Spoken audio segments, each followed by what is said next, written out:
Ration गेल्यामुळे मागील महिन्याचं राहिलेलं असेल तर या महिन्यात दिलं जात नाही, ते ब्लॅक मध्ये विकलं जाते. काय तुम्ही कधी बघितलं का ब्लॅक मध्ये बघितलेला आहे, व्हिडिओ आहे माझ्याकडे. आहे का? ठीक आहे, व्हिडिओ आहे, सगळंच आहे. आणि त्यांना नागरिक जर गोरगरीब जर असेल तर ते नागरिक त्यांना मयाच्या ह्याच्यानं बोलायला करण्यात गेलेला असेल तर त्या नागरिकांना उद्धट भाषा करून त्यांना बाहेर हाकलण्यात येते आणि दमदाटी करून त्यांना रागवणे करण्यात येते आणि त्यांना हे करते की बाबा तुम्हाला इथं राशन दिलं जात नाही, जाऊ दुसरीकडे जायचे. आणि मी त्यांना म्हणते की बाबा मी नागरिक आहे, नागरिकाच्या माझ्याकडे तुमच्याकडे तक्रार नोंदणी वही असतो तर तक्रार नोंदणी वही द्या माझ्याकडे, मला तक्रार करायची. तर त्यांचं बोले भाषा ऐकत आली की माझ्याकडे तक्रार वही नाही, जिथं तक्रार करायची तिथं करा, तहसीलला जावा, कलेक्टरला जावा, कुठं जायचं तिकडे जावा, कोण काही करणार नाही, हे सरळ त्यांची भाषा बोलण्यात आलेली. अच्छा, हे कधीपासून तुमचं हे राशन कधीपासून मिळते तर तुम्हाला? हे फ्रीमध्ये जे राशन मिळतं ते किती मिळतं तुम्हाला महिन्याला? महिन्याला आता ते कसं मी येत नाही, माझे वडील येतात, त्यांना घेऊन येतात आणि त्यांना ते कसं किंवा आपलं राशन कार्ड जवळ आहे का? आहे ना. म्हणजे राशन कार्ड आपलं PHH मध्ये आहे का अंत्योदय मधलं आहे? PH म्हणजे केवळामध्ये. केवळामध्ये ना. त्या राशन कार्ड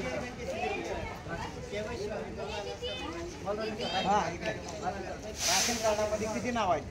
राशन कार्डमध्ये आमचं 6 नाव आहे. 6 नाव आहे. राशन किती दिलं जातं तुम्हाला महिन्याला?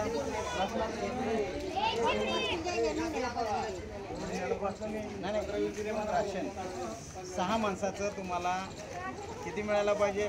30 किलो 30 किलो येतं. त्याच्यामध्ये असं एक आहे, जेव्हा जे माणूस माल घेते त्याच्यामध्ये पण त्यांना अडचण करते ती लोक दुकानदार. व्यवस्थित कोणतेही कस्टमरला चांगलं बोलत नाही. धान्य शासकीय आहे, त्यांना जनताचा अधिकार आहे. आपलं नाव सांगा. माझं नाव शमशुद्दीन तांबोळी, हे राहणार लातूर. हे माझं दुकान आहे, मी संस्था जिल्हा नंबर किती आहे? अध्यक्ष आहे. आणि मी असं आहे की प्रमाणे बोलत आलो आता तुम्हाला वाईट बोलत नाही.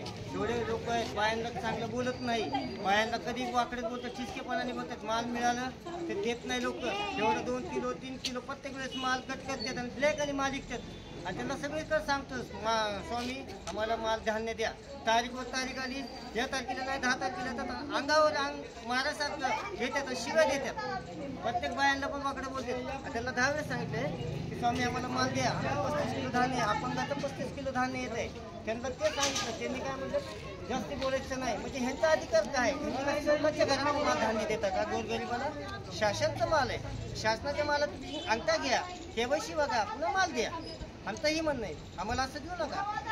प्रत्येक वेळेस प्रत्येक महिन्याला कोणत्याही कार्डधारकाला ह्यांनी व्यवस्थित बोलत नाही. म्हणजे असे काय त्यांची अडचण आहे ते आम्हाला वाकडं बोलण्याची, यांच्यावर कारवाई शासनानं कडीत करण्यात यावी. नाही तर आम्हाला दुकानदार चेंज करून द्यावे. नाही तर 9 नंबर आहे दुकान. तर एका माणसाला राशन किती मिळते हे तुम्हाला किती जणांना माहित आहे?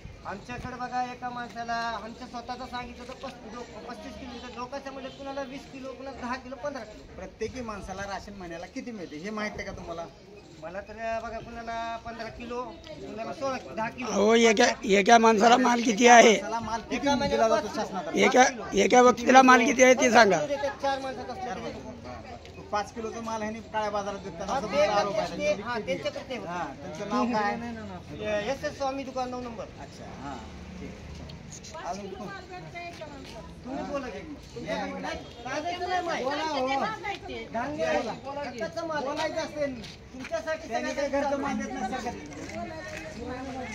बोला ना, बोला. तुमच्या राशन बद्दल तुम्ही बोला.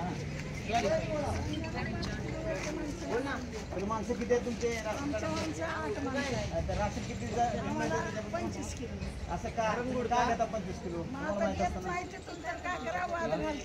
वाद घालते नाही. ह्यांचं काय घरचं दुकान नाही, शासनानं दिलेलं आहे.